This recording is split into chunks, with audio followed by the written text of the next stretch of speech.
everybody's here, so everybody's agreeable.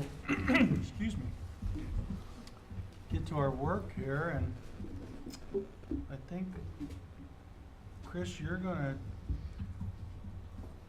what to how leading indicators. We may still have to table that one for a short period of time. What I would suggest is that, we get everybody acquainted, and then probably, given the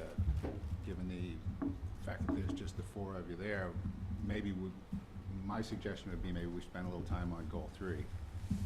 Fine with me. Do you want to go around the room and introduce? And then we could move beyond that if we wanted to, but Unless there's an objection from one of our board members. I think we're close to having some really good stuff to take into tomorrow. So if you're asking me if I want to start, all right, my name is Christopher Craig, and I'm here with the CELT Corporation, and we're the consultants that have been retained to help facilitate the strategic planning process that the board is currently going through. So we've been coming out here since December. That's when we started. This is our 4th meeting so far, and we'll be hopefully going forward and bringing the strategic plan to a close with able assistance from you folks and others. I'm Rick Brazil, also with the CELT Corporation.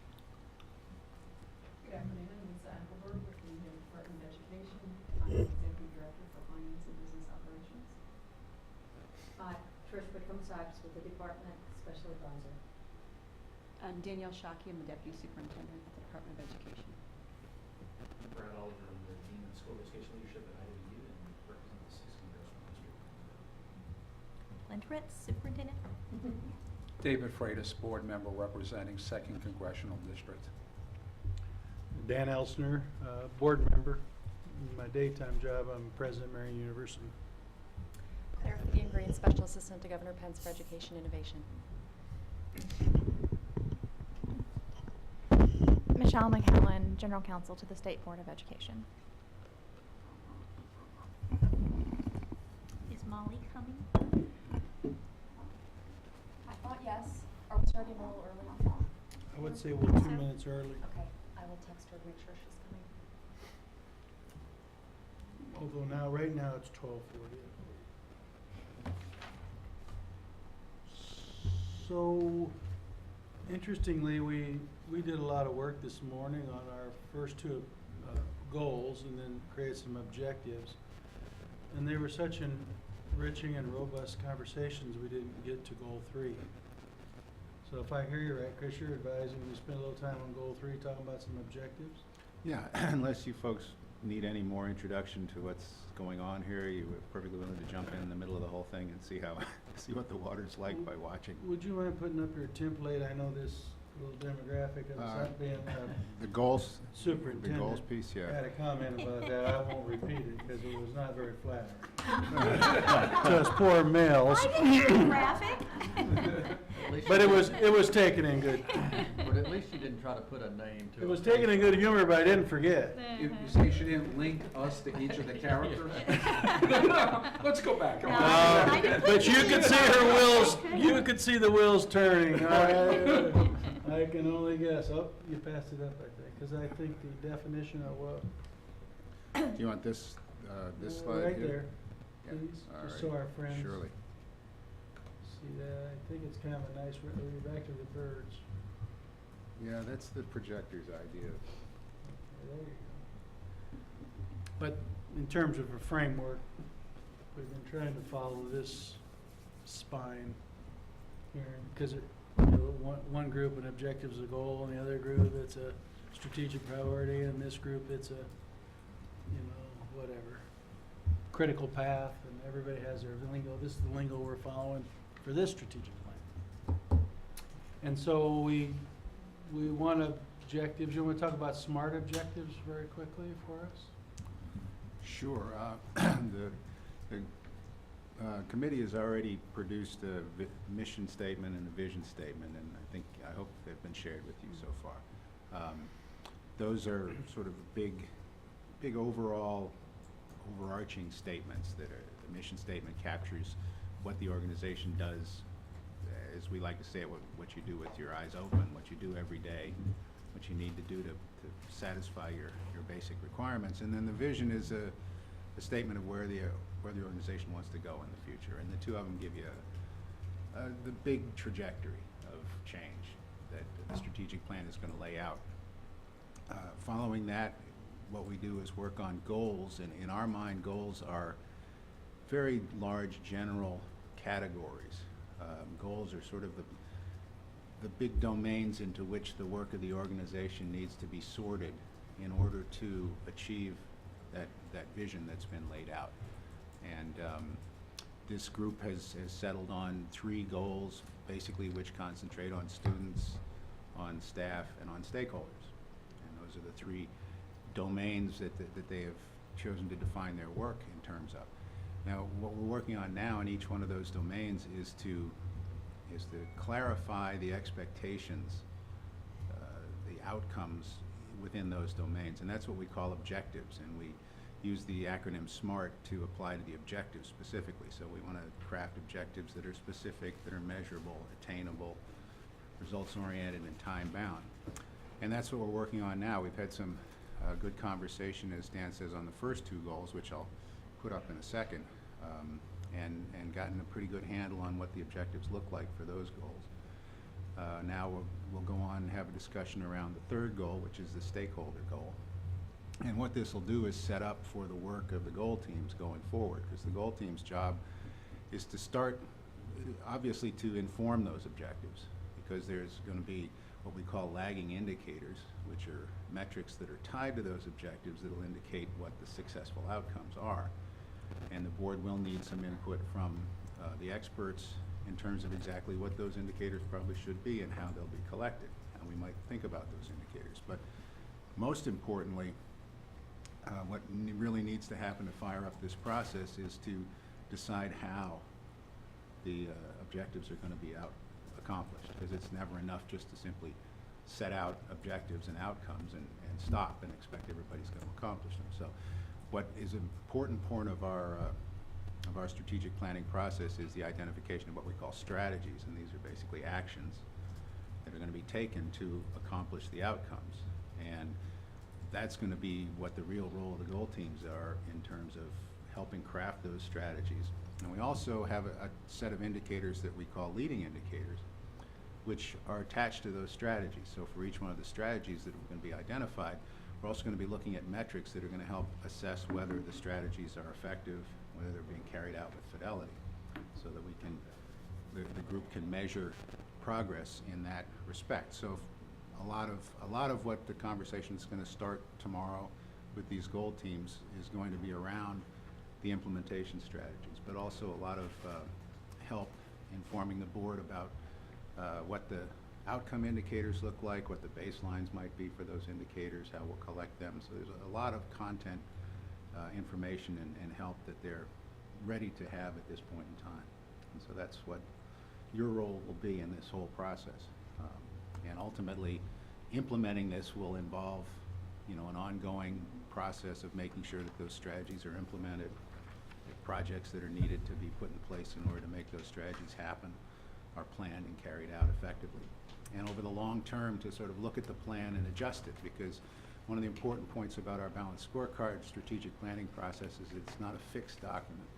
It's quite different from the classic strategic plan, which you do every 5 years and it doesn't change for 5 years and nobody really looks at it for 5 years. We're talking about a plan that is a living document that informs the work of the organization, in which the organization checks in on these indicators on a quarterly basis to make sure that they're actually progressing over time. So rather than every 5 years, we're talking about every 3 months or so that we're going to be looking into this. So that's where we stand. And the mission statement, you've seen those. These are the 3 goals that we've been working on. The second goal actually was adjusted. The spirit of the goal is the same, but the language was adjusted a little bit this morning, which will be reflected in the materials we bring tomorrow to the workshop. And now we're focusing on trying to define objectives, SMART objectives, that will serve this 3rd goal of increasing the involvement and support of Indiana stakeholders in the process of education.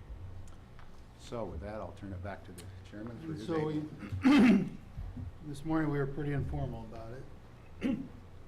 Sometimes I'd throw out something and then start a discussion. if I was gonna look at one stakeholder on here that I would like, there's a number of objectives, would be parental involvement. Philosophically, I see them as the first educators, and schools help them prepare their children for the world. Sometimes I think it's all become almost flipped, where parents are dropping children off and say take care of it. We can't have that. So all the research is clear: engage parents, better students. So I would like a very clear objective of, and I'm not sure how we'd measure it in terms of our SMART objectives, but I have some ideas on that. But I would like to make that a very, very high priority, that the parents would be greatly engaged in the education of their children, that we're supposed to be helping them educate. So that'd be a starter point for me, and I'm open to anything from the floor and any strategies that might want to blend into the discussion. I might broaden that to say caring adults. We have a great many students who don't go home to parents, to put it mildly. They go home to grandparents, or they go home to relatives, or they go home to foster care, or they go home to a lot of different situations. And I understand parents, and we want parental involvement, but maybe we want to put parental and caring adults. We have to wrap around caring adults for kids nowadays, and make sure that they're there for kids. But it's beyond parents in a great many cases. Parents / legal guardian, parents, responsible adult, or because there is a whole category of extended family. Would be nice to engage too, but I agree. I don't disagree with you, by the way, but I do want to get the idea that whatever adult has been designated responsible, we'll find some innovative, creative, and persistent strategies engaging. And that language would be important, because I guess the grandparent still is acting as the parent, or the foster home's acting as the parent. So the adult connected, responsible for this child's well-being and future is engaged in that process. So we'll have to watch language, though. I'd like to throw out maybe a second objective under this area. And we talked about this last time too, and this idea of innovative partnerships, particularly with private business and with higher ed, and looking at what we can do to strategize around how to get creative about how we involve higher ed and private business, and particularly in the secondary program. But not limited to that. I think there's opportunities for them to be involved even down in the elementary setting. I would agree with that. There's many stakeholders, however, within a community. And I'm looking at the first one, parents or caring adults. I think that's so important that if we start to designate business leaders, other community members, and so forth, it may start to dilute the first one. And so my recommendation would be keep parents / caring adults as number one, and then maybe two, a second objective would be around community. And then under that notion of community, we could have whoever we think the stakeholders that are important. You've inspired me. Maybe a word like strategic partnerships. I mean, I like that idea of them working in collaboration and not just in isolation. I think it's one of the things that still is a problem, is we're still siloed.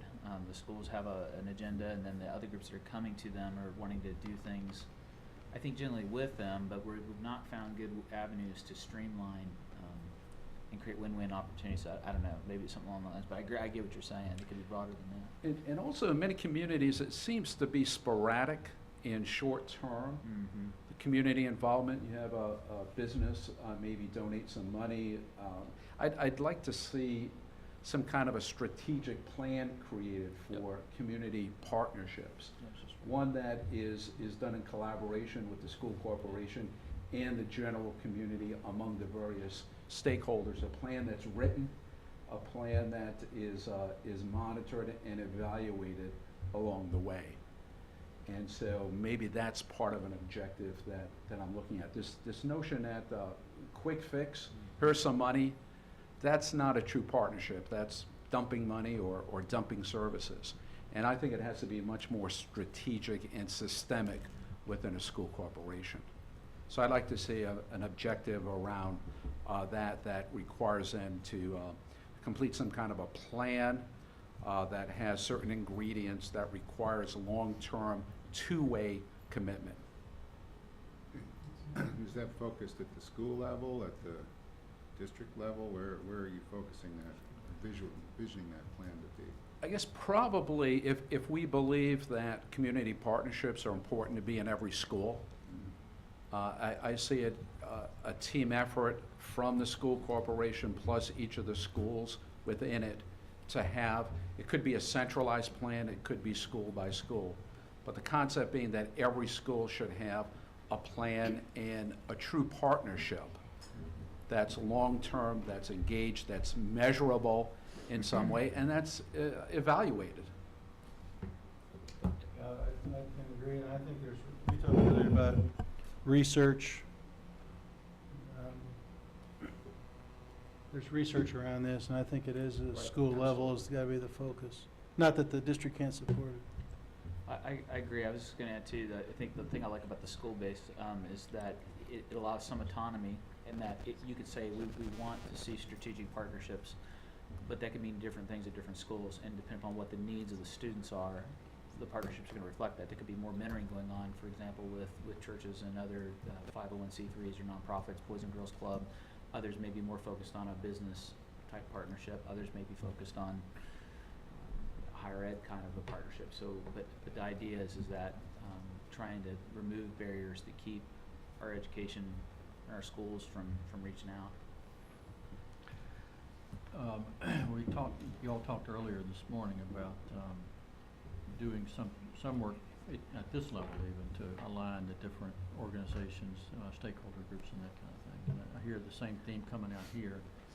You're really talking more than just community involvement. You're really saying, go out into the different communities, look at the businesses and potential partnerships, try to get alignment of effort and purpose to your bigger vision for where you want your district or your school to go. So is it community involvement that you're looking for, or community alignment, engagement, or around a strategic plan that you mentioned? Yes.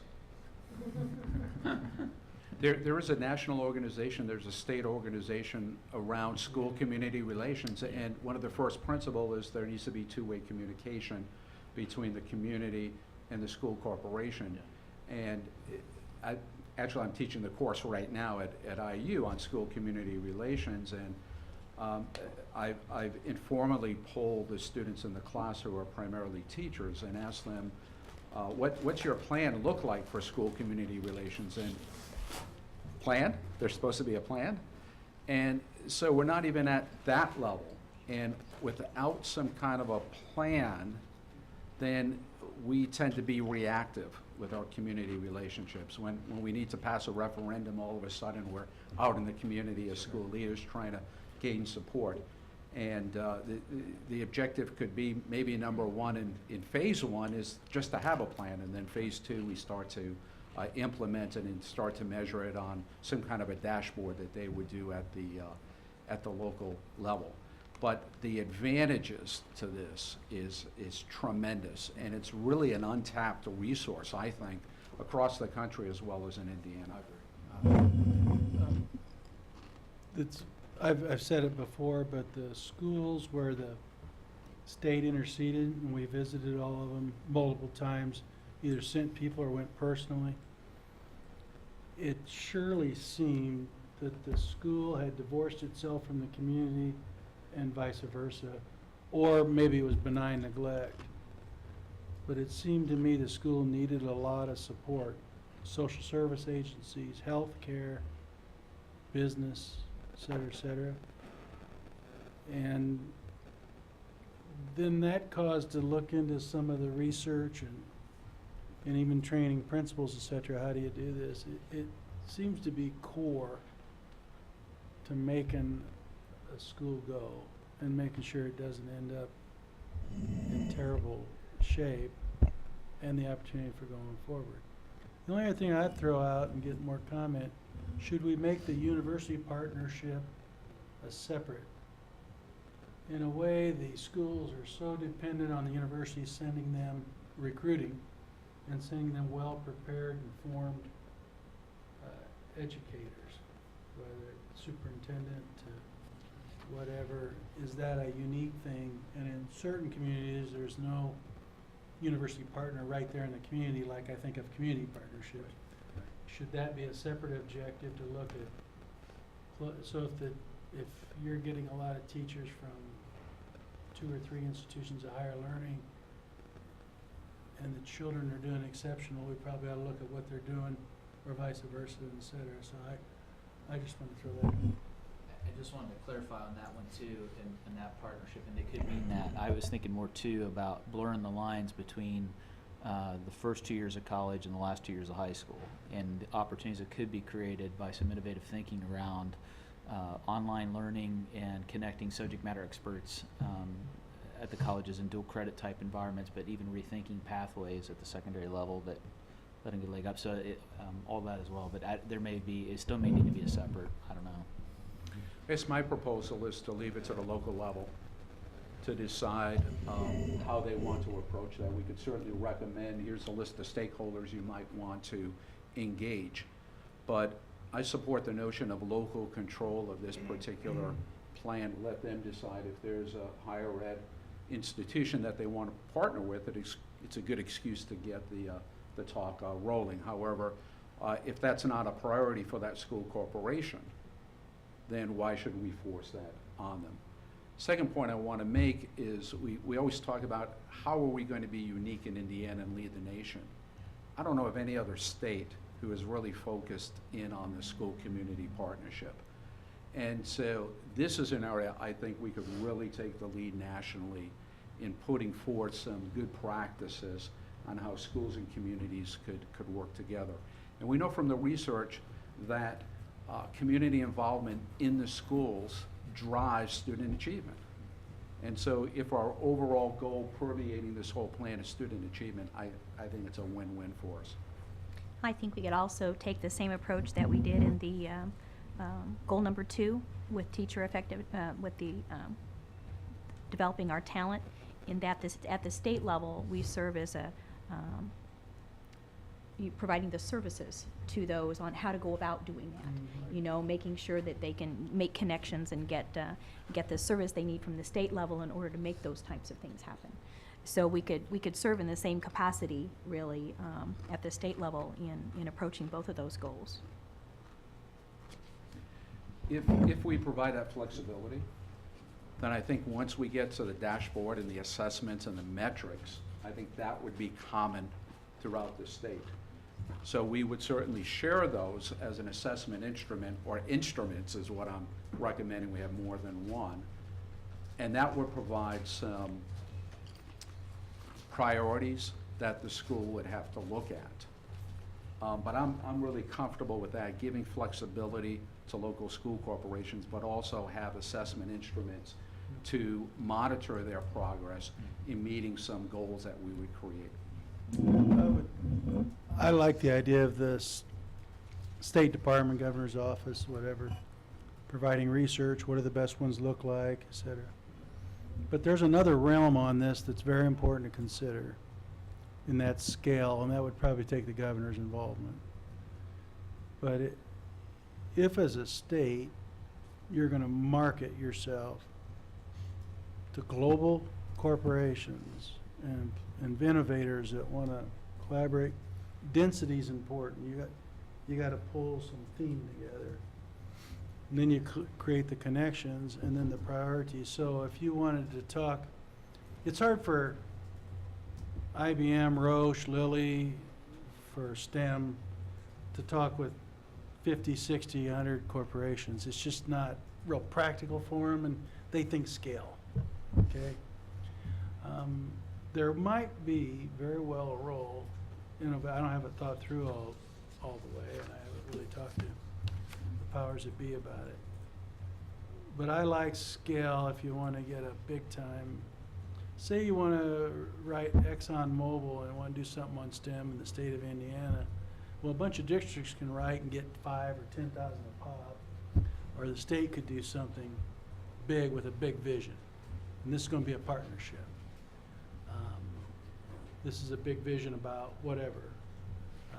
Gates and other ones will, big thinkers like scale, they like density, they like powerful ideas, they like measurable outcomes. So if we were going to do something, there might be a role in addition to be the facilitator and the template.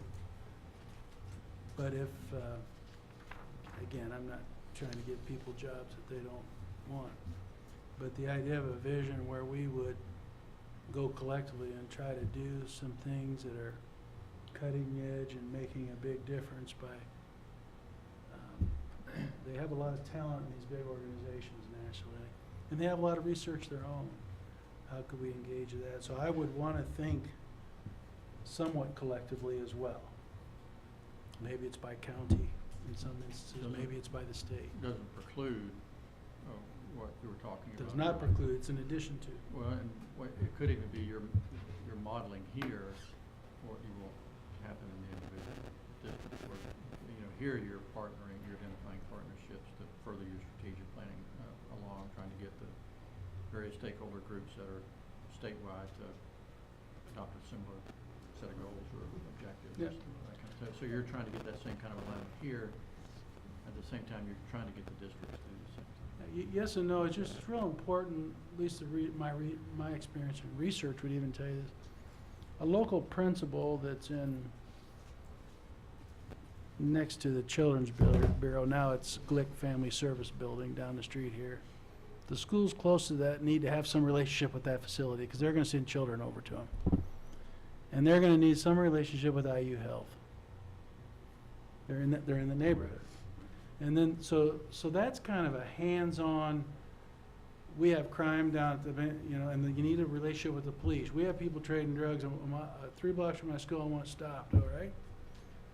You saw them, your parents saw them, we're gonna be in that park that's over today. So that's a different thing, whereas if you were thinking statewide, we're gonna do some things with technology or STEM or something else that would take systems and technology and some rather systematic thinking, where the other ones, here's the resources. UPS is down the street from us, so that's a business in the community. There's some people that could read to our children, or, you know, so there's a church, that's a powerful church in the neighborhood, they do a lot. So they kind of, I think scale's different there. The concept that we want to engage the world in making excellent schools and opportunities for children is the same, but I think they play out different. No, Different kind I of agree. No, I'm with you. Did you put a title to that, Bruno? Thinking big. No, Keep thinking. Think bigger. State and county partnerships that would be collaboratives where the term called density comes up a lot. The density of resources to make something happen. So there's local community partnerships. There's Parian we started with, and then there's this state, region, maybe it's the northwest. Some of these regional operations are doing neat things on economic development. So it could be the state leadership coalesces around regional and state collaborations and engagement in improving education, and the other one's more of a community involvement to do. Yeah. So to take Dan's concept a little further, as I understand it, there could be, one way to do this is maybe there's $50 million in grant money. We put it out to the state for this priority, wherever it is. Technology integration would be an example. We open it up to every school corporation. They submit a plan on what they're going to do with the money, and there's a competition for this money, and probably DOE reviews it, and then money's disseminated on that basis. And the priority has to be something that aligns with our strategic plan. It's just not something out of the blue. But it's reinforcing as a mechanism our strategic plan and reinforcing the priorities we've set forth. And what Dan has proposed, as he said, is in addition to what I initially started out with that concept. So it could be a state, county, region, Right. engagement with education. So Marion County's kind of a unique situation. And the school districts might have different titles, but they're basically kind of serving in somewhat the same milieu. And should they be, maybe they don't legally merge, but maybe they ought to merge some purposes.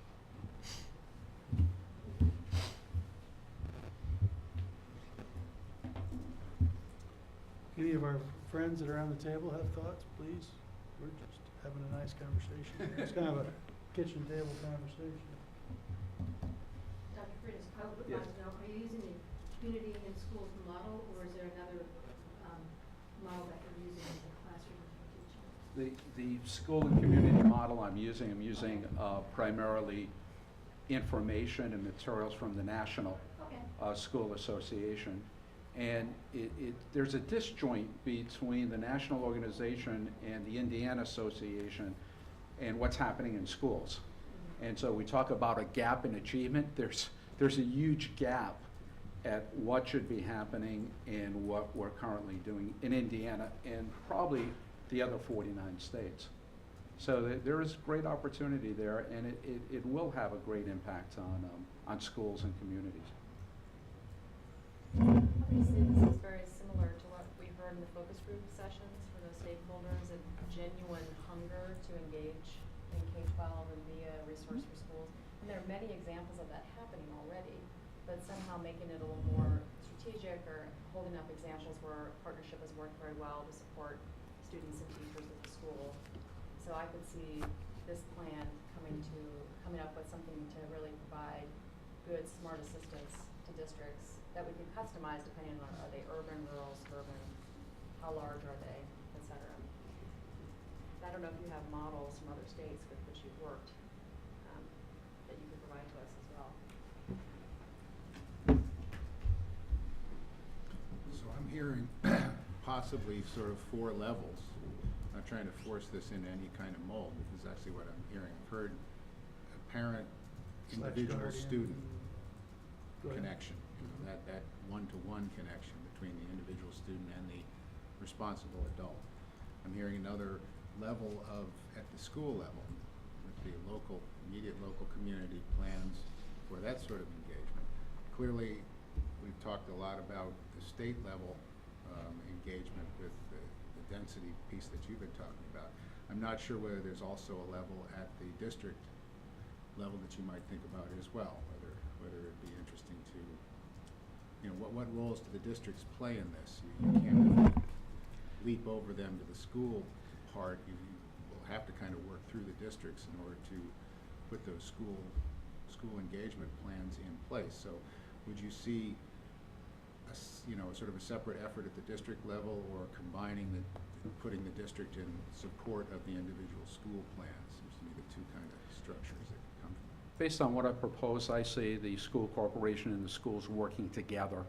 There should be one plan. There could be a component that would be school corporation engaging the community. And then within that, every school within that school corporation would have their particular priorities. And so separating them, I would not recommend. I think it needs to be one within each other, because there could be objectives at the school corporation level that are then implemented at the local school level. So it just doesn't make any sense separating them. Okay. And to have a systematic plan that probably could be approved by their school board to put some priority behind it would be the way to go. Plus, creating the dashboard, you wouldn't want to create a dashboard for a school corporation, then all the schools within that school corporation, just one dashboard for that school. I like the notion of maybe working in a consortium of schools. That's a possibility, because communities may not be bounded by a city or a town. And so this notion of doing it by county or by other geographic configurations is really an attractive one. And it provides flexibilities for schools to decide at their local level how to arrange their particular plan. So would you visualize essentially 3 types of objectives then with anyone who meet this goal? And if so, how would we think about phrasing those? I had written down parenting, number 1 was parent engagement, number 2 was community alignment partnerships, and number 3 was state, county, region partnerships was how I captured it, so I thought that was That's kind of what you were thinking. kind of what I'm thinking. I mean, I don't know exactly what it looked like, but those collaborative approach, whether it's statewide, I was reminded by Claire, we have 11 workforce, The work councils. work council in 11 regions. But I find some of these regional groups are stronger. I mean, they have affinity, they see the human talent capital issue beyond any one district. They, as a region, they have to have really smart, well-prepared folks to bring in business, and the regions don't live and die based on a little few square miles. It's usually a much bigger deal. So I kind of like the separation you outlined there. And writing the objectives, they're each a little different. As a matter of fact, they're quite a bit different. And how you measure it intrigues me, and the strategies we'd follow on each would be a little different because of their difference of the objectives. Any suggestions? Let's start with the first one. How would we write that objective on the parental, caring adult, legal guardian / kind of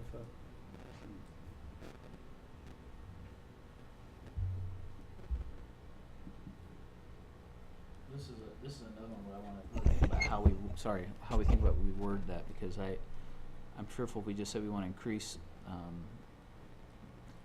caretaker involvement or parent involvement or however yeah, but even at that, I'm afraid it automatically starts us down a path of, okay, well, what great ideas do we have to get more people out for parent night? And I'm trying to think of what. Some schools, they would just, if they could get that, they'd be really. I know. I guess what I'm looking at is to articulate the objective in a way that looks at the relational health between the school and the home. And is there a way to describe that objectively so it's more than just involvement? Because I think what we're really getting at is how do we foster relationships that allow for influence to happen both ways so that the child ultimately benefits. And that's what I'm trying to think through, is how to structure it, because I do think these objective statements take you someplace. And if we start getting this group of stakeholders in the room and we say parent involvement, they're going to start rattling off cakes and cookies and the things that are going to drive them out. And I'm thinking, like, how do we build long-term sustainable relationships for the long haul, for the K-12 long haul? And I don't have any words yet, but I'm working on it. We've been talking about input and outcome measures, and we've been leading toward outcome measures. Yep. And the tendency is to move to input measures, right? That if parents attend more meetings at their school, somehow that's going to have a positive effect on student achievement, and we know that it doesn't. But that's been the fallacy for X number of years in education. So this notion of having outcome measures on each one of these is really, I think, the way to go. Is it more difficult to do outcome measures? Certainly, but I think the impact long-term is going to be much greater. So I would hope we'd look at outcome kind of measures and sort of put input measures to the side at least to start. Yep. My brain keeps wanting to slip to a strategy, and I don't want to go there. I know I've talked to Sarah a little bit, and she's talked to me about the concept of family literacy nights, which I love that concept of family literacy, but that's probably getting to a strategy, and Chris, that's probably more than an objective. Yeah. It might be achieve collaborative arrangement between parent / guardian, engagement in advancing student learning and success. So you could start saying student success is dependent on attendance. Does that go up? Do some of the things from goal 1 move forward? There's something there where you get some people are starting, this is a strategy now, parent universities, etc. And the parent starts to know quite well what are the goals and objectives at school and how do they participate and advance them and support them. And parent engagement for student success. yes. There you go. If you talk about strengthening the relational health with home, is that too vague for an objective that would eventually give way to strategies? Say it again. if you were trying to strengthen the relational health between school and home, and then let that, under that strategy, inform that, but that's what you want to have happen, is you want that to be as strong as you can get it between home and school. I don't know. I'm You can struggling. what's wrong with tying engagement to student success? What's your, Oh, I'm not hung up on it. I'm just, my thing is, the second I start thinking of student success, I start thinking of the parent working with the child on the homework, which is part of that, but one of the biggest things I fought as an elementary principal was, especially in families where their children were English of a second language, the parents were afraid to come into the school. They weren't strong with the language and they didn't want to come, and so we had to build relationship before we could ever deal with the academic issue. So I want something that would include that, but I'm just trying to think about how do you build that. I was thinking relationship. student success larger. Oh, yeah, Not yeah. only the No, good I- ISTEP scores, but. I'd be fine with that. I mean, the idea is student success, but it's the relational help between home and school somehow. What's the research on parental caring adult involvement with kids? Where is that? Where's the data? Shouldn't we be making informed decisions here? So we're all guessing what the research has to say. I would suggest that we need to have someone, some expert or someone provide us some of the research and look at what are the key ingredients from parental involvement in schools that improve student achievement. Then we're basing it on something that's reality, just not how we feel after lunch today. And I think it's really important that we do that. So when we get questions, why is this objective? Why is this strategy here? We have a set of materials that grounds what we're recommending in best practices and research. So I think it's very difficult to go forward with things that we anecdotally think works without actually consulting the resources that are readily out there. There's some things you know. Now, the research will inform how we move, but there's some things that, I mean, we just know. Like? The parent's the primary educator, they're responsible for that child. Schools help them raise them and educate them. Right, but we're getting down to the strategic objective level. Once we get to that level, we need to move, I think, based on research. So I would agree with you, but I see that as a core value, not a specific strategy that we're going to put forward. But you couldn't find any research that says parental engagement does not advance learning. Now, how we do it exactly is open to a lot of interesting discussion, but we just know that. Right, we know that, but for me, that's too broad of a policy objective for the state. Taking that, what under that is going to be our priority. There's probably 10 ways in which to do that effectively. And that's the next phase, is to through research, determine which of those 10 you really want to pursue. Correct. It's okay at this point to say, as an objective, we want to engage parents to help improve student achievement. But how you engage them is, your point is well taken. Don't just go off and do some things. Do the research first. Pick some things that really work, and then select those and move forward. But, it's okay at this point with an objective to just state what you want to do, because you're not going into the how where you really need to research so much. But I do think you have to focus on an area.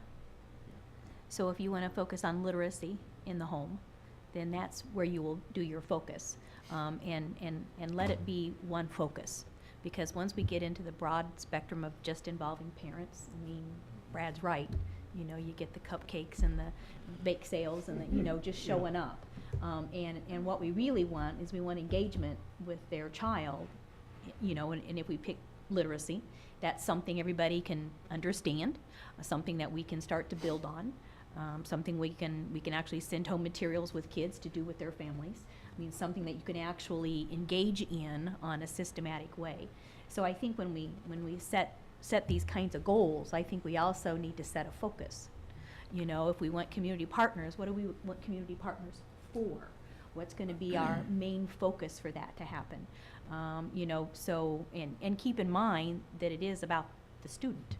It's about the child. So what is it that we want to put in place with these systems that we're talking about, these stakeholders, that's actually going to help the individual children in the classroom, and how can we make that happen? So I would suggest that as we look at each one of these, this is a little different goal area, I think. You almost need to identify your stakeholders that you want to concentrate on, but you also need to identify a focus. And maybe we want it to be one of the focuses that we have in our goal number 1. Maybe we want to pick a focus or two in goal number 1 and say, let's engage our stakeholders in this as well, so that we can really hone in on some things. That's an interesting thought. Part of me doesn't want to limit it, but I also, focus is a beautiful thing, because then You can change your concentrate. focus later, Yeah, it's not like, Well, you have to what keep you it forever. did, that's a great segue for the next part of what we do, is to take these and begin to winnow down all the, Synergize them. of all the things that you could do within each one of these objectives. What are the 2 or 3 things you really want to focus on as strategies to make this happen? So, and your other point about taking it back to the first 2 goals, certainly you want alignment between what you're getting your stakeholders to do and what's in your strategic. So that's a great way to, again, to focus the effort would be to say, let's look first and foremost at goal 1 and goal 2. How can these partnerships, how can these parents be engaged and supported? Well, you're, Throwing another idea at it, without trying to define the box too much, but that captures everything. You mentioned research, and I just pulled this up because I knew you had just done this. At the university, Joyce Epstein's research envisions 7 or 6, I think it's 6 total areas for family involvement. And she's actually got some metrics in which you can actually measure it. So like, for example, type 1 is what's called basic obligations of parents. And so it looks at it to the extent that parents are able to meet the health and safety of their child or parenting. And 2 is their ability to work with schoolwork. And 3 is their involvement in school as volunteers. Or where I'm going with that is maybe what the state level can do is provide a framework that says we want you to look at those areas, know those areas. I mean, we want to know all 6 of those areas that define, that's research. So what are the 6 areas that the family should be most involved with that measures relational health? And then based on that data, what kind of plan are you putting in place to improve family involvement? And if you're high in 1, 2, 3, and 4, but 5, which is decision making, parent, partner, participation, leadership, and school advocacy, such as your involvement in things like parent advisory councils, then you work on that one. But it may be different in the district, but at the state level, the emphasis is on here's a framework to evaluate health, and then you have the autonomy to figure out how to write a plan. And I don't know if that's a way to come at it, but it certainly would be a research-based way to come at it. I definitely like your terminology better. Rather than using parent, caregiver, we could say family involvement. Because family will mean a different term to anybody, whatever your family is. that is good. And I frankly think we have 2 good ideas on the table. There are some basic structures, attitudes, and framework for parental involvement. If they don't feel welcome in school, it's hard to think they're going to press on and help with literacy. So, but I actually, the superintendent's right, especially if we say, literacy, STEM, if we have a few priorities, and either work on 1 or 2 or 3 at once, or just 1, and then say, because we are time bound on our SMART goals, maybe we rotate them through and build up our muscle mass on literacy, and then we take up the next one. I mean, but Brad's got a point. The foundation of parental welcomeness, engagement, how we talk to them and speak to them, family. Oh, we start using family engagement. There is an approach to it, and there's a way to measure it kind of writ large. But then I like the focus. If we said, we're going to advance literacy in this state, we can't do it without parents. Matter of fact, it'll start with the parents. Schools will help parents get it done and put them in the center point would be quite a different approach. And I think this family, I'm going to say parental involvement, family involvement, objective, and maybe underneath that prioritize our moves could be very, very productive. The notion of focus. What Brad just gave was what you were asking for. Right. Is that correct? Right, that's correct, yeah. The notion of focus is really important because we can't be everything to everybody in this plan, so we're going to have to focus. But the focus and priorities we set forth right now This strategic plan is going to be a living document. Therefore, 2, 3, 4, 5 years down the road, whoever's sitting here representing the board would say, we had to focus on this, we feel that we've moved the state, let's look at a focus in something else. And so that's the excitement of a living strategic plan. And we can't have a focus in everything on the plan. People will just get lost in it. So setting those few priorities that we really want people to focus in on, I think is really essential. We couldn't agree more. And as we walk you through how to go actually into implementation of this thing, we'll push that theme more and more, because you only have so many people, and you can't get them to do everything at once. So you'll have to have a priority and a sequence to everything. So you launch the most important things first, and then you've got a plan that lays out everything, but some things you won't get to until 6 months into the plan. But that's part of the implementation is that focusing on those things that are most important. So I'm hearing a first objective emerging that talks about increasing either whether we call it the relational health of this or family involvement, and the metrics, the lagging indicators that you're going to be looking at will be informed by the type of research that Brad has just alluded to, and other research of that sort. You will be able to take from there the indicators that you will use to measure the health and the value of that, or the extent of that family involvement. Does that capture what you're? Yeah, but I think that we ought to, yes, I think that's correct, but then there's and then have a focus area with parents directly about achievement goals in goal 1. I won't get the wording down here, but if we could tie, again, you want to get the general engagement of parents up. And then there needs to be it seems to be the suggestion to get specific on literacy, for instance. Yeah, you're going to choose strategies then that specifically speak to literacy, because you could obviously choose a wide range of strategies if you had a. So you're saying, Dan, that maybe a general health rubric of some kind, and Joyce Epstein, that Brad just cited, is the leader in this field, and Boston University has done a lot of work in this. But the notion being general health of that involvement. Once we do a baseline of that involvement, then we could set forth some standards, maybe every year or every 3 years. And then, as Dan pointed out, having a separate component of that for, at least at the beginning, this would be the focus, and if it's a literacy, that'd be terrific too. But again, it should be based on some kind of research of what works with parents and literacy, or families and literacy, I should say. And the way I'd suggest thinking about that is again, set up that general health measure, but under that general health measure could be generated a very long list of strategies.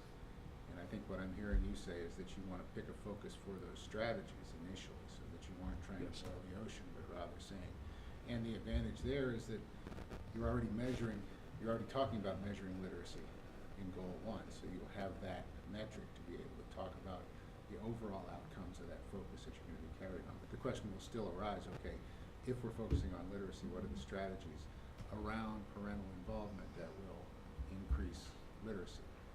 And Are we pretty good then objective with families? We've worked on the language. Then the second one is local partnerships for schools. Any ideas how we'd write that?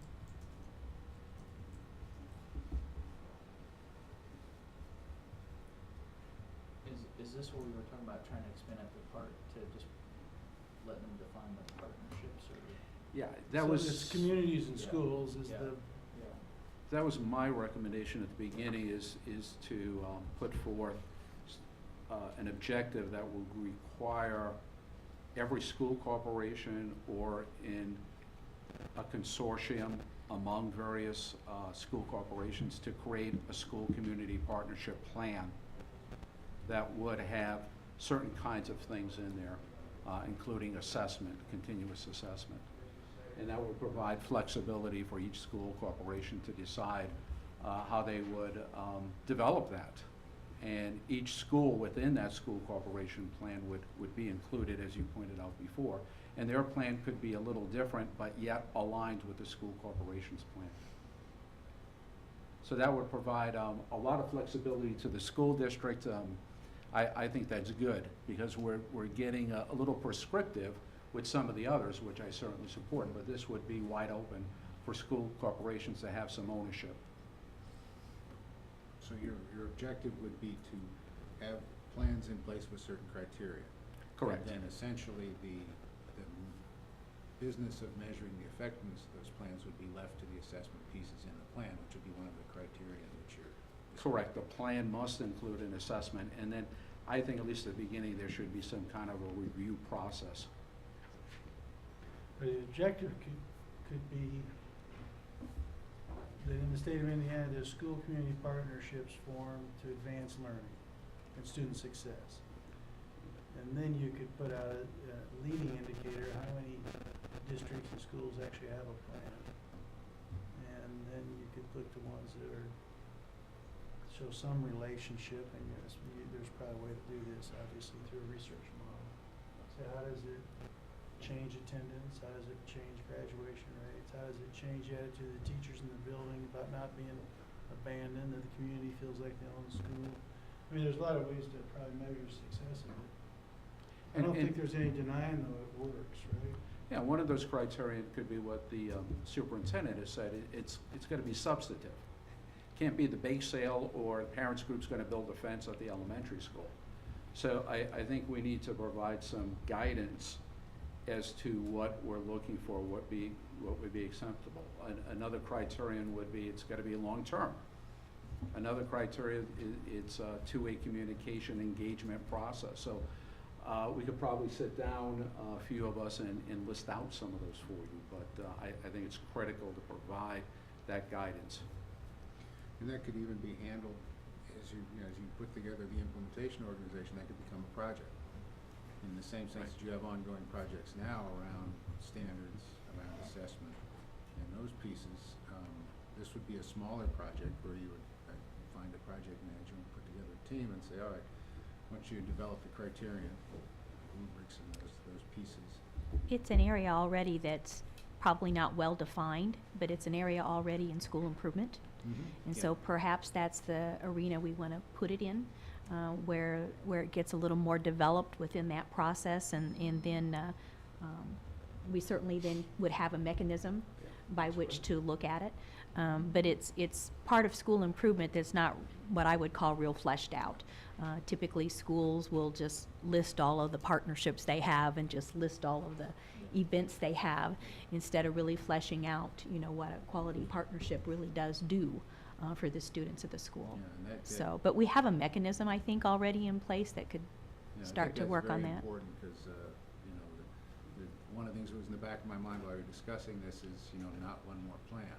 And that's something that we heard Right, from, we don't want to add things. From a number of the stakeholder groups as well, especially the teachers of the year. One of the things they said was, Right. This can't be one more thing loaded onto the back of this organization, because you'll break it. So thinking about that, and you've raised that point before about the school improvement plan, and in our experience, that's one of the key pieces that is the least well used in most states that we work in. The school improvement planning process has become compliance-driven, one-way data flow to the federal government, largely waste of effort as far as the individual schools and districts are concerned. And so keeping that in mind and somehow trying to augment that one process there that exists that people are used to, and make that as effective as possible. And also show Harvey does an awful lot of work, Harvey Perkins, who you all know does an awful lot of work around school improvement plans. And his observation is that when that plan becomes two-way, it's a galvanizing experience for the schools. When they realize that it's not just data that they write 150 pages and pass it in, nobody even looks at it, but when the district comes back to them and says, okay, here's what's in your plan, now how are we going to help you make this happen? That's an absolutely game-changing moment in the relationship there. And I know, Dan, I said I was going to be bringing to you a template for the school improvement piece. So we're working with Advanced Ed, who is well known throughout the state of Indiana and working with us. But we're working very strategically on this school improvement itself. working with the template idea. And so along with that, David, there'll not only be an opportunity to for schools to put the proper input in there, but it'll be quantified in terms of a numerical score. And then we can see what it is, after they've been implementing it. And it in itself is also a living, breathing document. Mm-hmm. There is not necessarily an end to something in particular. It keeps evolving and keeps moving and keeps adding things to it.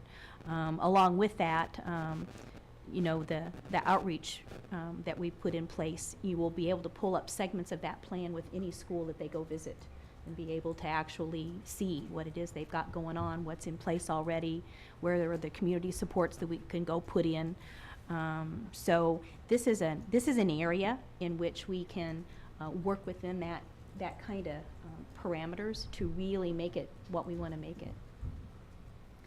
So I think we have enough substance to work with this on this objective. The final objective, I would look for collaborations, and there's language around these fields of the density, talent,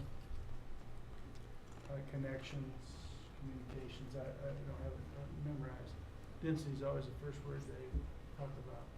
It's been my experience that scale matters to big funders, big thinkers, and big resource.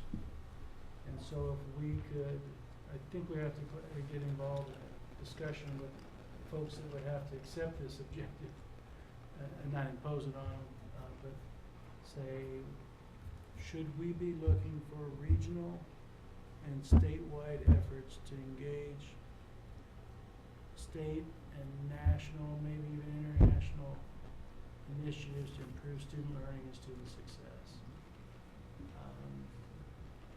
Maybe just even to help us with the branding of this whole effort in Indiana, and have your top leaders out front promoting. I mean, there are a lot of different ways to do this. And I would be intrigued. We could get out in front of some places if we did this. And Claire, to piggyback on that, and you might be the best person to make comment on this, I think that is certainly doable with CTE initiatives. I think that we are going to be in a position where we can talk about those kinds of collaboratives regionally and statewide, especially in the area of CTE, which would tie into one of our goals in number 1, to be able to focus in on something, and that would be kind of a concerted effort with all kinds of groups that we've got going on in the state. I agree with you. And Jackie Dow did a very thoughtful job deciding to match the existing economic regions, because there are other groups and initiatives. So Sure. if it's not the works councils, which are CTE focused, maybe there's another local economic development group that might make more sense depending on where the board goes.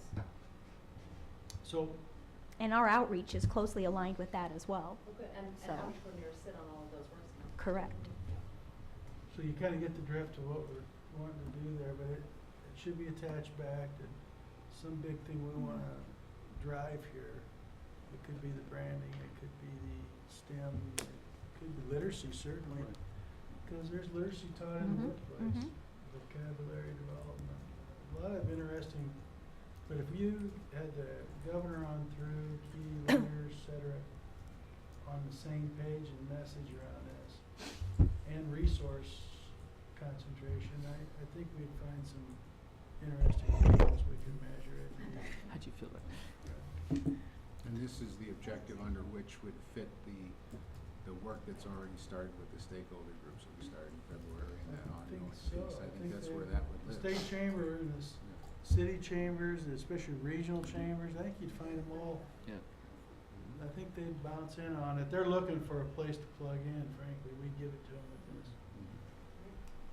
Also, we talked about previously about looking at some of the goals they already have Yeah. related to education. Jump. This would be perfect to put all of that Absolutely. into it and take a look at it. Working simultaneously, not one after the other, and looking at our goals along with their goals. And so this could be an objective where we all come together with those stakeholders. It's just a natural. I wanted to, just before we leave this area, because I think SELT could help us on this, and certainly we can even talk offline a little bit more about this, but to the points that have been made about how people react to a strategic plan, the more prescriptive we get, the more we're going to push compliance, because that's what happens. The more prescriptive we are, when we say everybody's going to be focused on this aspect for family involvement, and it might be a good ideal, it'll become a compliant when it gets actually done. And here's where I'm going with that. You mentioned the research. I think what research does is it gives us a way to think about those areas like family involvement, community partnerships, workforce regionalization.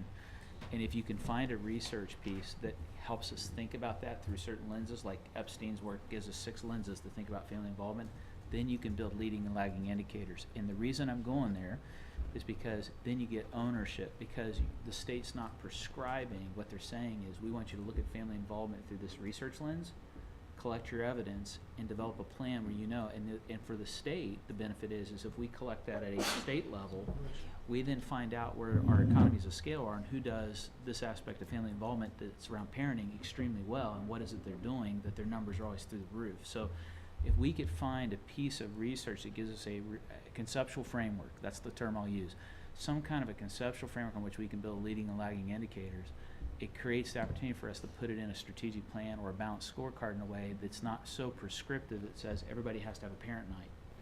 And then they're just complying, trying to meet the plan and saying, well, we did it. But they're really thinking about, how do I build relational health? And here are the 6 lenses that Epstein would say, this is when all 6 of these things are firing on all their cylinders. We've got solid relational health between home and school. If we do the measures and 2 of them are suffering, then wouldn't it make sense that this particular school is going to focus on those 2, not the other 4, but down south, it may be just the inverse. So I just wanted to raise that because I do a lot of work with schools on their school improvement plans, and it feels a lot like it's a compliance exercise. Like, let's just get it done and get it off.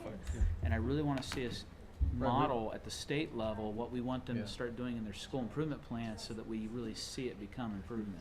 We built a framework for the Gates Foundation a number of years ago that did sort of what you're talking about, where we allowed a state or a school district to create a repository of what they considered promising practices or best practice, whatever title you want to put to it, around topical areas like, family engagement or managing curriculum, or things that are of importance to the organization, and then let the school self-assess, or the district self-assess against, here are the best practices that are out there. How do we do with regard to these, and identify ones that maybe they should be doing, or maybe they already do well, or maybe they're just not applicable, and then pick the ones that they like, and then the tool would actually pop out some leading indicators. Right. And then you can begin to build your plan dynamically, and it even suggested places where you could offer evidence that they were doing this as part of the assessment. Yeah, and see, I think it's just such potential, because then you've got this structure already in place with outreach coordinators. You're coming back and saying, well, I've got a school in my district that's struggling, and another one says, well, I got one that's excelling. Put them together. How familiar are you with the advanced ed product that we? No, I'm not. I'm just thinking more conceptually right now. Because they have exactly what you strategic plan. described. It's a 4-point scale. Schools talk about their rubric, if you will, is based on the 10 leading research-based practices for what happens in a best school. One of them is family engagement, parent engagement, community engagement. The school self-assesses. They build in the evidences and then their own plan. And when they choose from let's say it is an area for me as a principal, and I want to increase it, I have a drop-down menu of choices. Those choices are what you described, which is best practices. Then they also have a place for other. It tailors it. So there's some and standardization, yet there's autonomy at the local level Right. to use your data. And then the beauty is that you can sort. So we could sort all A schools with high parental involvement, link up schools who have, so it's going to achieve a lot for what you're going towards. Let me suggest we have the objectives pretty well nailed. One thing that's really emerged in this discussion this afternoon is a strategy that will weave through all goals and many of the objectives of the school improvement process. So we'll be able to tie that as a strategic priority. It'll weave in leadership development, it'll weave in board development, it'll weave in the whole thing. So, and then that way, I think we're at a point, unless some of my board members want to say differently, maybe we're at a point we move on to the next piece of work we're going to do today. Is that okay? I thought we did some good work there. Thank you. All right, gents. Trying to find my little agenda. It's always a good sign when you're on that. So are we gonna be able to go further in today's agenda? Well, we could, We one don't of, have things written here yet, so yeah, I'm a well, little concerned. it's true. What we need to, well, it's certainly what we need to do is have a conversation about, we sort of talk about your expectations for the goal teams to help these people get focused on what they need to do. We could talk a little bit about strategies at this point in time. We're not going to get very far. Basically, we've got about an hour left. And so we can use that time however we want to use it, although I do think we have to have a conversation about the goal teams and what your expectations for them in terms of working in products and how they're going to work in those pieces. Because it's certainly not something that we can dictate. It's got to be something that comes from the board. So tomorrow with the group that's coming together, we're going to concentrate very hard on strategies and this transition from what to how. We talk about that a little bit now generally and apply it to the conversation we had this morning, as long as we reserve the time, say stopping at 2:30 to have the conversation about goal teams' expectations. So I'll put it to the group, how do you think would be the best way to use your time? As always, itself, we're being flexible with you guys because you require some flexibility, it turns out. If I was looking at your time as well, we've done some pretty good work, but some objectives, even if they aren't perfectly refined, have to be written. Put on a piece of paper, and we'd say they're always up for modification and refinement. And remind me who's all coming together tomorrow to move to the how. It's the goal sponsors from the department and the state board of ed who are all here right now, and then the team members that we've come up with, As so a there are screen no sheet board that you members. have. Okay. Except that the champions aren't gonna be there. That's right. Us. You guys get a day off before you And know you it. may have an old That's one. good. I was Trish getting nervous. Wisdom Sites is taking the place of David Galvin and Wilma. Yes. So, Let's talk a little bit about the next slide, Chris, and get everybody on the same page. Sure. if we got on the same page and we spent some time writing, it gives some direction tomorrow, these good people, and then we, Yeah, exactly. and that would be in alignment, I think, with what, Linda, that's what you were suggesting, I think. All right. To get to the right presentation here, because I've confused myself in the midst of all this flexibility. No, that's not it. Let me go to the other one. Yeah, here we go. This is us. We were after lunch. So tomorrow, according to the agenda, the group is gonna go over the mission statement, vision statement, and our goals, and the objectives that we now have vaguely established underneath those goals. Yeah, we're gonna go off tonight and try and write up what we've come up with. We'll take our today. best shot at coming up with, writing down those objectives. And then we take that to the group tomorrow, and, the thing that we'll do in the morning is, orient the group on the whole process. What is this process like? Where are we in the process? Talk about the mission, vision, and goals and objectives such as they have been established so far. The goal teams then, their purpose is to begin working on, perhaps further refining some of the thinking around the objectives and what might be some lagging indicators for them. We want to spend most of our time talking though about strategies. Strategies being the how the objectives and goals will be met. So strategies are assumptions about cause and effect relationship. They're predicated on research and on best practices through information that's available on that. So the teams will be working on those strategies within each of those goals. So each goal area has a team dedicated to that. We'll start that process. Then we'll encourage the teams to work away from the meeting time so that we'll have possibly they'll have some work sessions, do some additional data gathering. We'll have a conference call perhaps between now and the next time that work together with each of the goal teams. And what we want to bring back are, for the next time, are the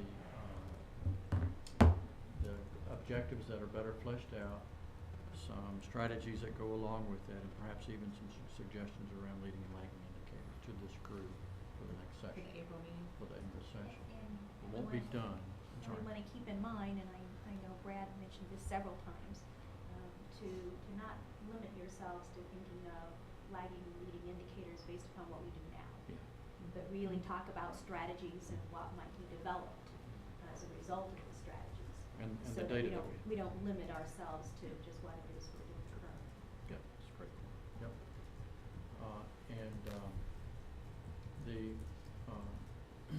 The objective being to get these goal teams functional, and taking some responsibility to flesh out the other parts of this plan.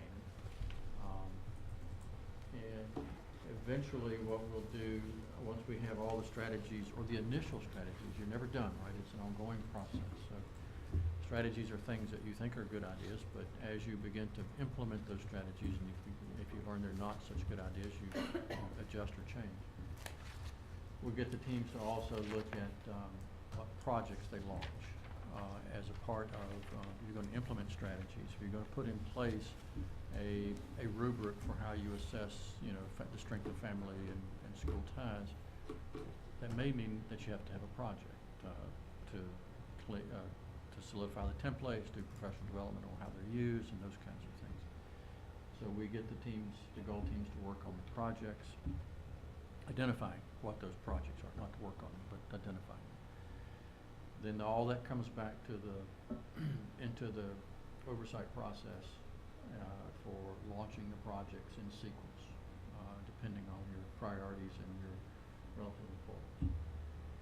But right now, the thing that the goal teams have to do with us is fleshing out those detailed components underneath each goal. So we look to the goal teams to bring their expertise to the table. So this is where the goal teams that's where you really want to engage people who are professionals in this field, who understand practices that work, know where to go get data, are constantly up to speed on what research is being done, what other state agencies are doing, what the districts are doing that are successful.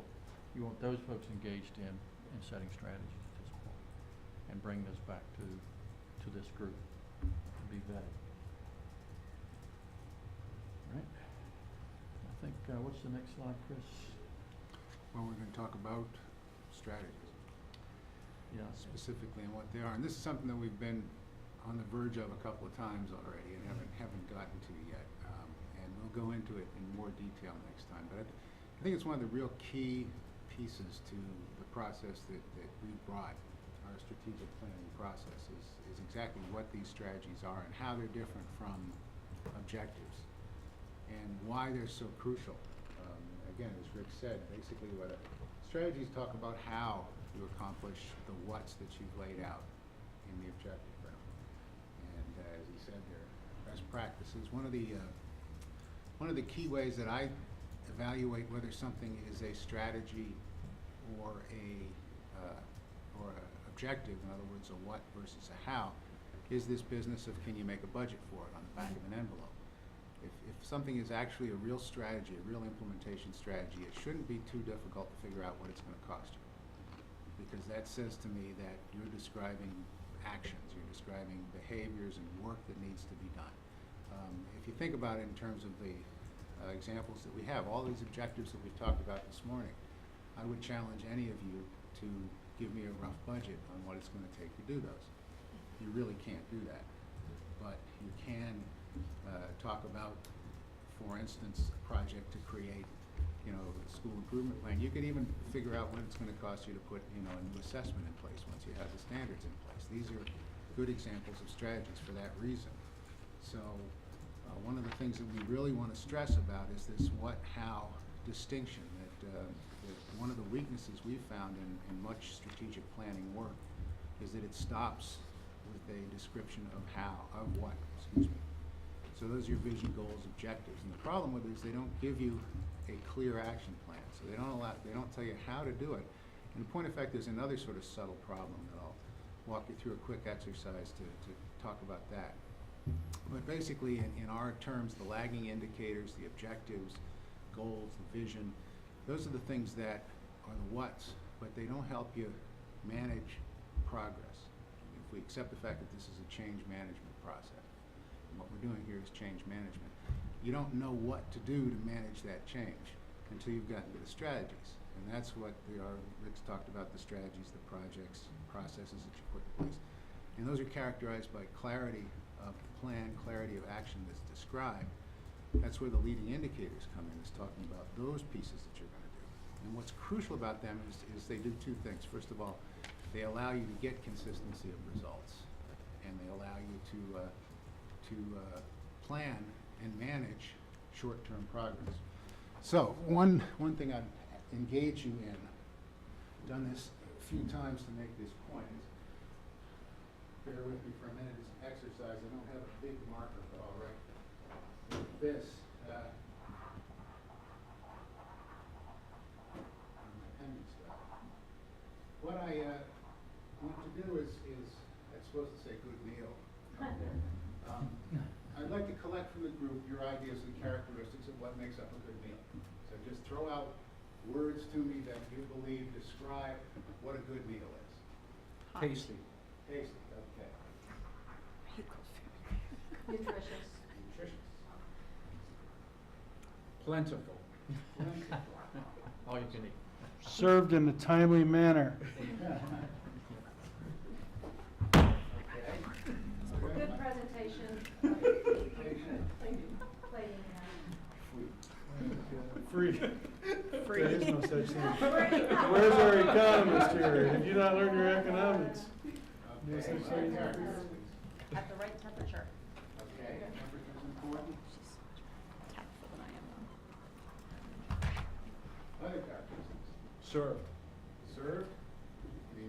Without having to make it yourself. Okay, right. It has a theme. It has a I won't help theme. them much. Theme. Something usually for. Like a Disney. Margaritas. I mean, it's gonna be like, you know, Mexican food, Oriental. So just not to belabor it, but for argument's sake, let's say that what we have here, we'll all agree is a good description of the characteristics that we feel make up a good meal. Will you buy that from me so far, or at least rent it from me? All right, now my question to you is this. If I give this framework to each one of you and send you home and tell you to make a meal and you bring it back, how similar are those meals going to be? They're not. Very. They'll all be food. All be food, but will they be identical meals? No. No. Will they even be close? No. No. So my point in this is very simply that this is what I call a framework.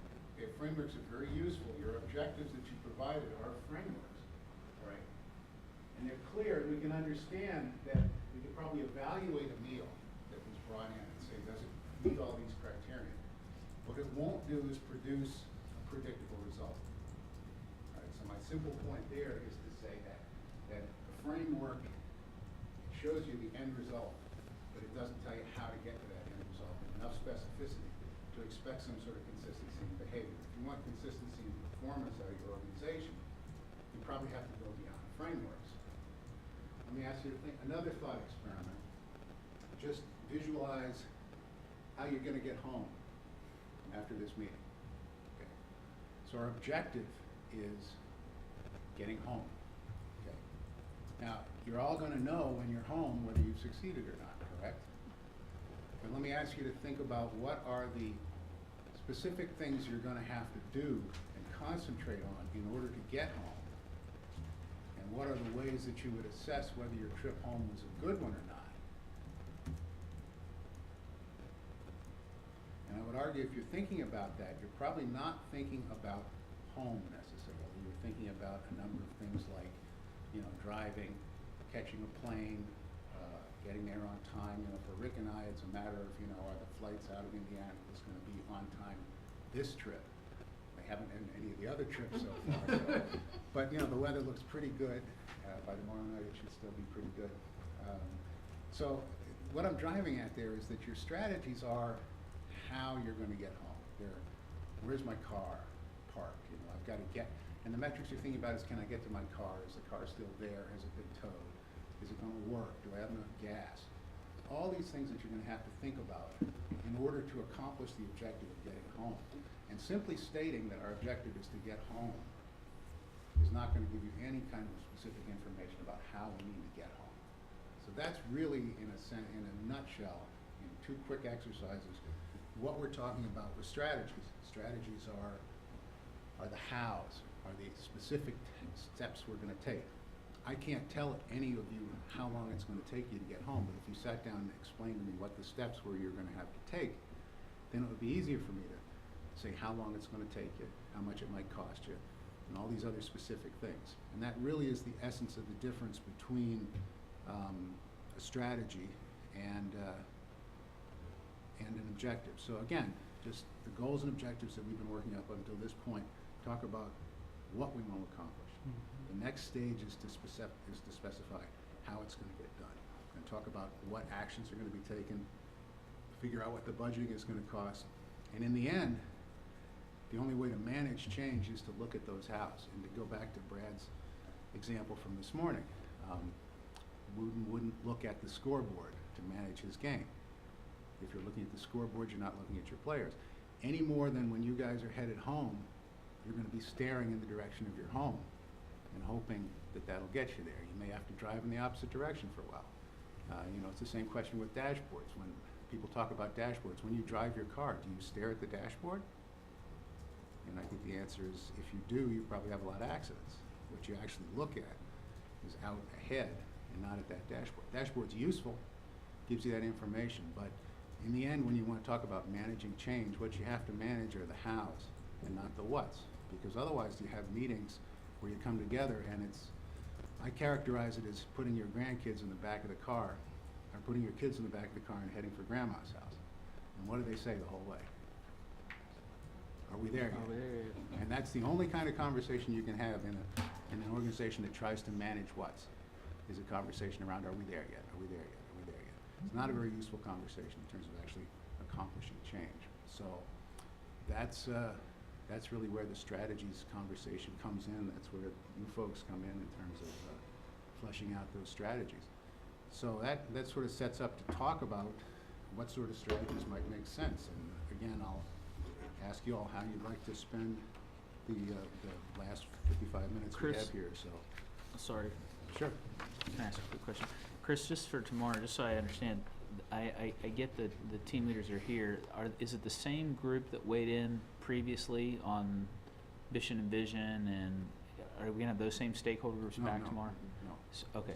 Maybe if you know, Claire, I think, is the person who's done most of the work in putting together these teams. Do You have wanna this little group? speak to the Okay. thinking behind what went on with them? I think I got it now, just because Okay. I was sharing it with me. I guess what I was trying to make sure is how do we, at some point, do we scale out the stakeholder involvement so that other stakeholders feel like they were involved in the determining of the strategies? Maybe that's coming, but I just, because we started the day by basically hearing that was a concern, that that we're not consulting them, so I'm just wondering. Let me take a shot at that. I think what we're going to ask each of these teams is to come up with strategies that will engage the stakeholder groups. See if some kind of drive to take them. So, and not just that, I think it was mentioned earlier, school improvement planning is a theme that runs through what each of these teams has to think about. Okay. Data and use of information is something that each of these teams will think about and put to good use, right? And use of the stakeholder groups and how to embed within their thinking how they're going to employ them, not just to opine on the strategies perhaps that they develop, but to also help carry them out. Okay. So I think those are themes that run throughout what we're going to ask each of these teams. Great question. Maybe what we might do is just, if you'll let me or someone else can summarize the work we did on the first 2 goals this morning, and then throw the floor open to the visitors to ask any questions or opine on what they've heard there. That's one approach we could take to this. Yeah, and, you know, we don't have to use up the time because there's objectives that need to be written, and Yeah. if those are done, but, Can you talk about the feedback moved from these groups back to our subcommittee here? Have you already covered that? But That's part of our sort of expectations that we need to set. The tentative schedule in April, if we follow it, has another meeting of these goal teams prior to our next session with this committee, so that we'll have at least the working session, or mostly training in it. the goal teams and the champions, or just the goal teams? Well, that's the sticky issue is if we get more than one champion, more than one of you folks in the room, then we need to have a public meeting. So we want to make it as easy as possible. So we would like to get it so these goal teams can work independently, possibly, if they can, as not even the three of them together, but separately to get their work done, because a lot of their work is going to be concentrated on that. But you're absolutely right. Bringing that back and informing you guys to have the holistic Mom, view. little, I think I'm with Dave, it takes a partnership, there's no doubt. But I also want the board, this planning committee, get back to the board and have them see this document. There's a lot of moving parts. You need your executive staff to make this thing happen every day. They're gonna get the meal prepared and drive the car. But you also need ownership by the board. Yep.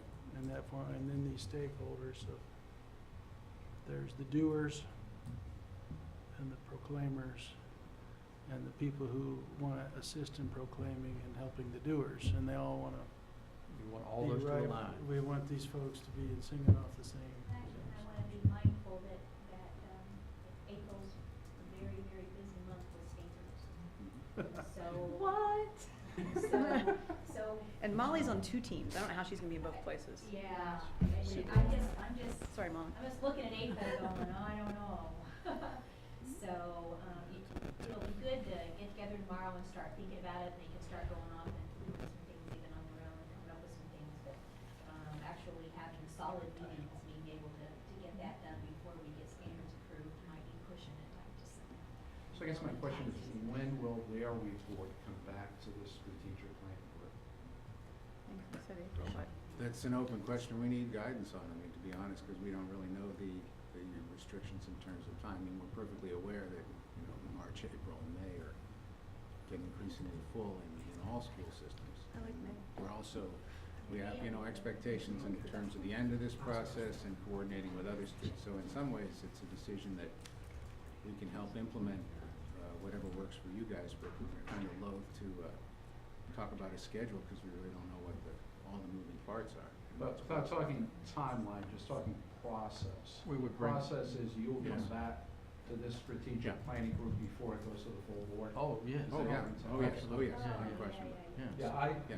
Put the stuff in I pencil. don't will say you? anything, I don't assume anything until I hear it from you. And what we'll also Right. probably We try will to do get is. documents via Yeah. email, et cetera. as Yeah, we're- in the same manner, we've vetted everything with you guys so far. Will we have a chance to come together to discuss before it goes to the board?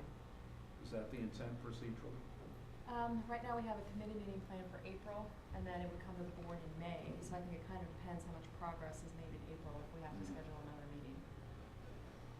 Okay. Or But shoot it out to June. I Another hope we're piece not of it is far. that what we'll probably do now is move the format into our balanced scorecard format, which basically lays out the indicators, gives places for baselines and targets and that sort of stuff.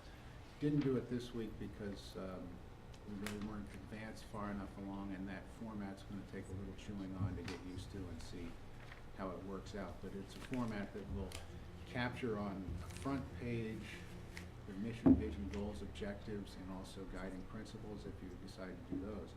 And then for each one of those goals, there will be a separate page that talks about the strategies and the leading indicators that are tied to those strategies, and also a separate tab for projects. So ultimately, as you start to put all this work together.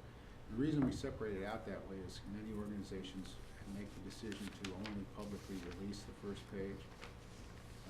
And your decisions are your decisions, but a lot of organizations feel that, you know, to let the strategies out to the public is opening up a can of worms that they may not necessarily want to, you know, debate publicly. If they're perfectly happy to debate the what's, but the how's.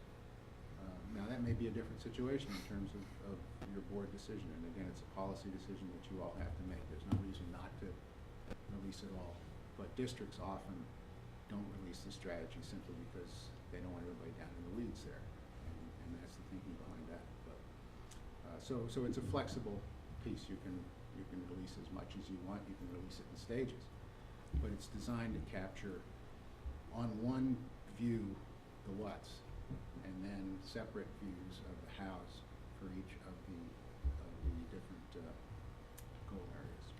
And I want to stress, we talked about this from day one, and really want to continue to stress it. We really emphasize the process of strategic planning and execution over the document itself. Because and a lot of organizations want to have a perfect balanced scorecard before they show it to anyone or even begin work. And our response to that is, you'll never release anything. It's just never completely right. You'll never have it perfect. You'll always be adjusting your metrics and your measures and your strategies if you do this properly. So get something down enough to begin working and launching projects and getting feedback and collecting data and adding to your strategies. Start the process and continue to flesh out the scorecard as you go through that process. We really encourage just jump in the water and start to swim. You'll have a pretty good idea which direction you're going because you'll have most of the plan already fleshed out and consensus around that, and you can continue to drive the process. So that's what we really encourage, that you think of it that way. So if I was going to summarize, we have 3 areas. The board is the governance. We have our partners, because it is a plan for Indiana. And then we have executive teams that are going to drive it. And these 3 groups have to be moving in the right timeline, so we'll have to be exacting about that.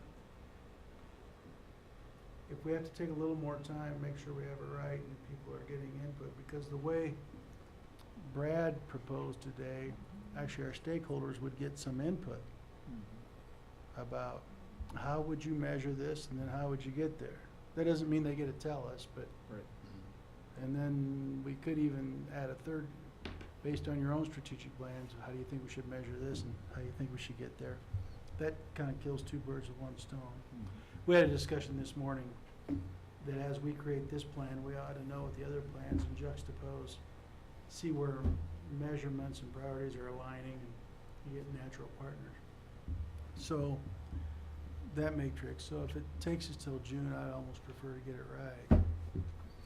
There's another, other than school improvement plan, there's another strategy aisle that I think we better flesh out.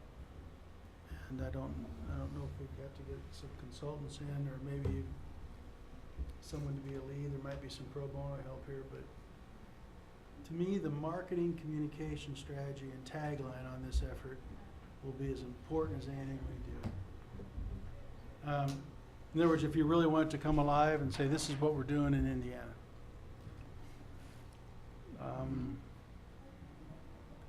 There's expertise out there that could teach you how to do this. Being involved in this Eskenazi Health, I always look at that as a model to build a community hospital. The way they pulled that off was brilliant, but they were great communicators.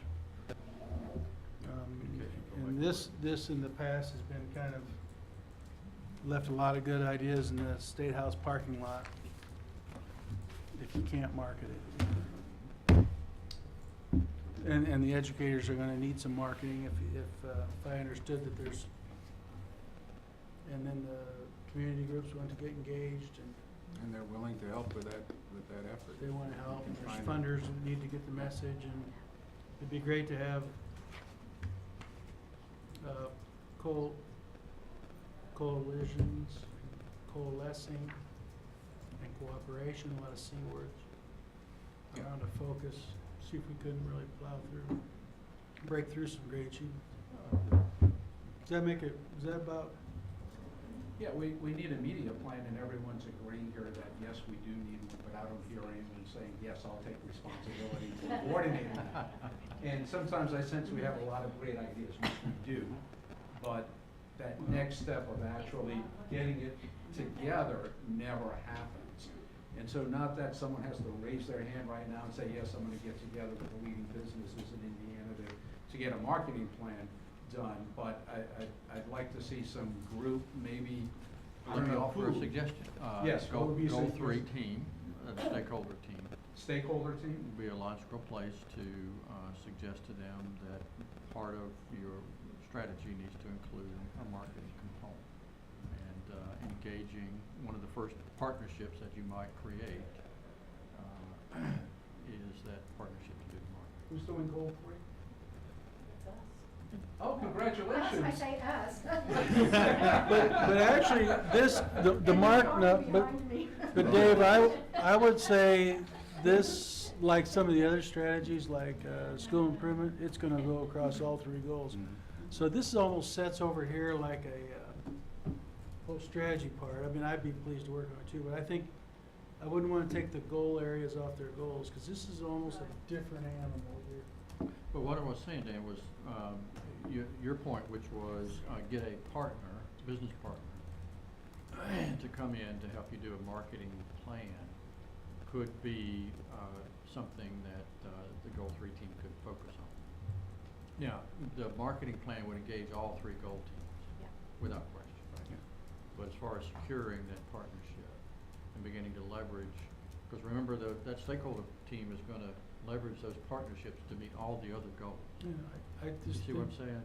I do, but I think, well, let's keep thinking about that. Make sure we have enough, because I don't want, they have 3 pretty big objectives and a lot of research to do on their own, and this will transcend a No, lot of no, it areas. falls into the first, to that, whichever one that was about. Well, the third one is to Yeah. look for templates where you do regional, No, no, no. county, and statewide. It falls Yeah. into the state, yeah, it falls into that. The third objective under the third goal But was- there's a product there I'm thinking Yeah. about more than communication, Sure. although it's integral to that. But the communication marketing plan's about if we're gonna make literacy a top priority, what's the standard and graduate, here are the Mhm. 3, you line 2 or 3 things people can remember, you start.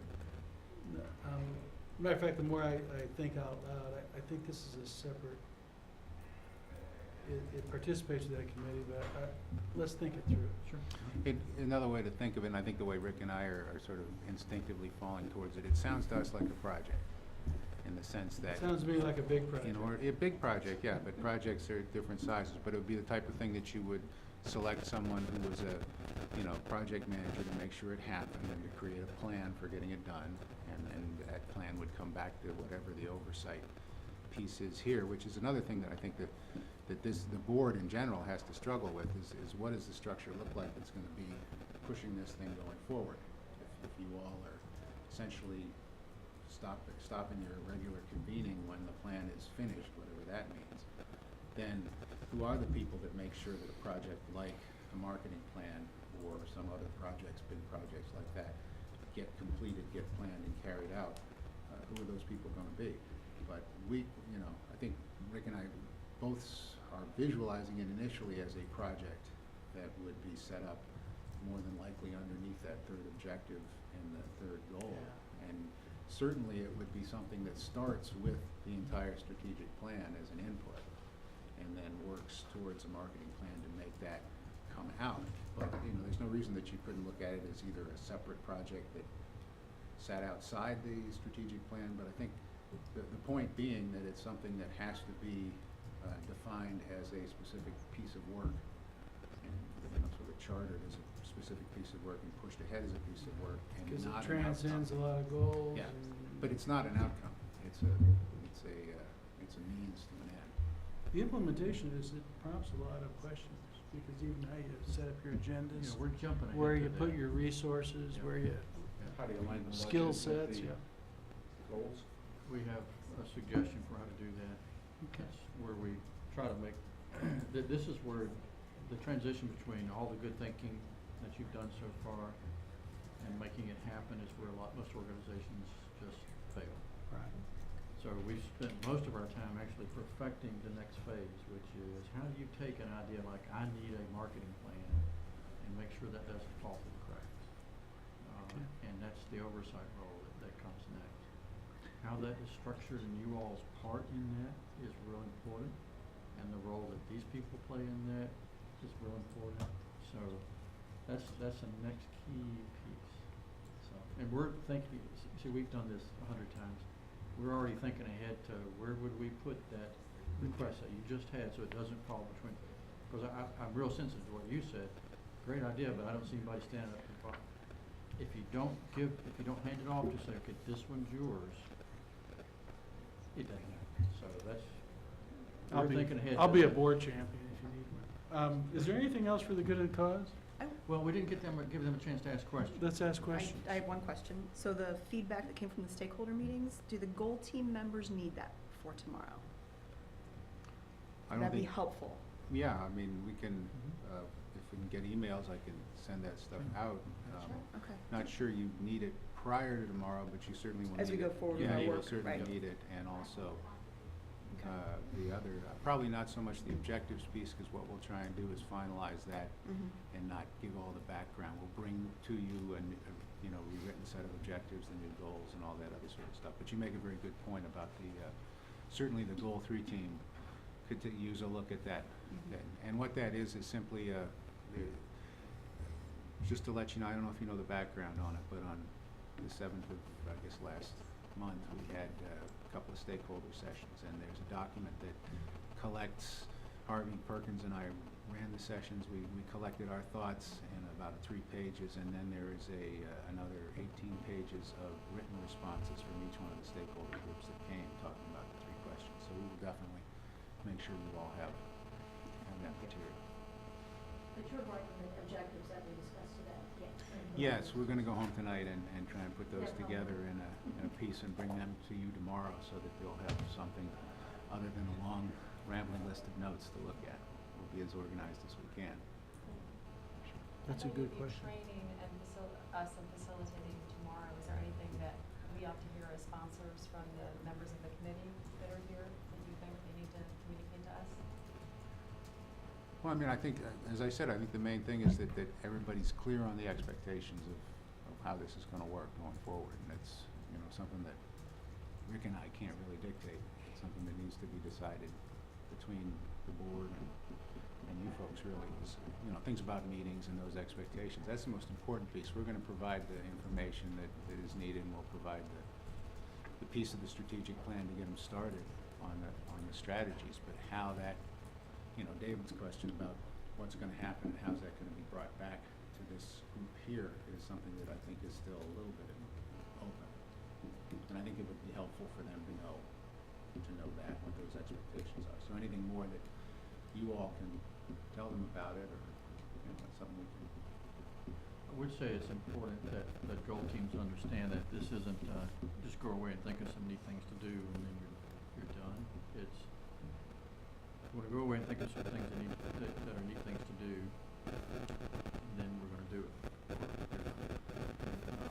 And it'll be done through a focused process, so it's not just one of we hand off a project to do a marketing plan. It's one of there'll be a champion on the board who helps to think through what that marketing plan will be, and the sponsor, you're going to need some funds for that. So so there's a process to line the budget. You said that earlier.